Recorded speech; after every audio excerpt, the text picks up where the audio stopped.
So hello dear student, কেমন আছো? I hope প্রত্যেকে শুধু ভালো নয়, ভীষণ ভালো আছো।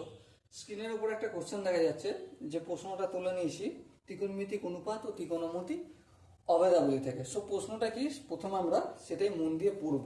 কি বলেছে দেখো, বলেছি যে যদি cos theta plus sec theta equal to 2 হয়, মানে cos theta plus sec theta equal to 2 হলে, তাহলে কস টু দি পাওয়ার 2012, তাই তো, 2012 theta plus sign to the power 2012 theta equal two কত?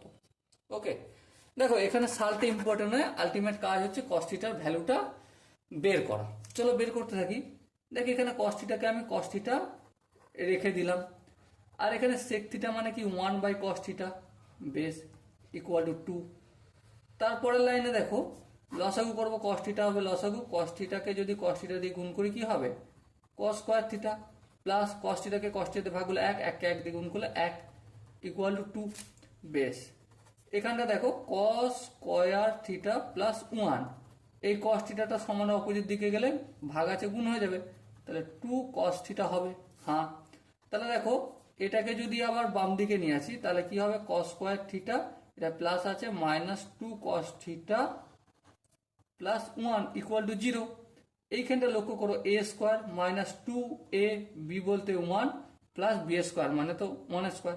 তাহলে কি পেলাম আমি, কস থিটা মাইনাস 1, এই পুরোটার হোল স্কোয়ার ইকুয়াল টু 0। হ্যাঁ, তার মানে কস থিটা সমান কত পেলাম, কস থিটা সমান 1 পেলাম। বলো এই জায়গাটা কি বোঝাতে পারলাম আমি?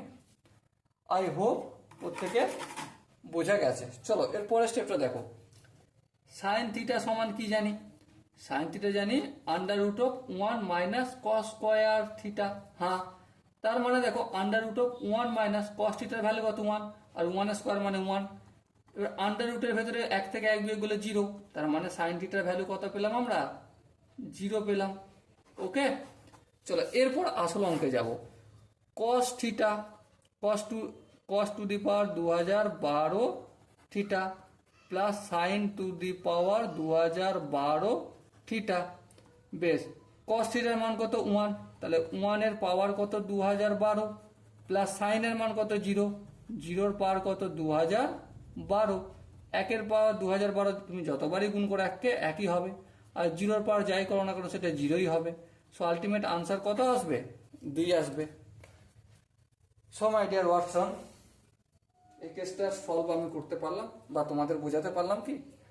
আই হোপ বুঝতে পেরেছো।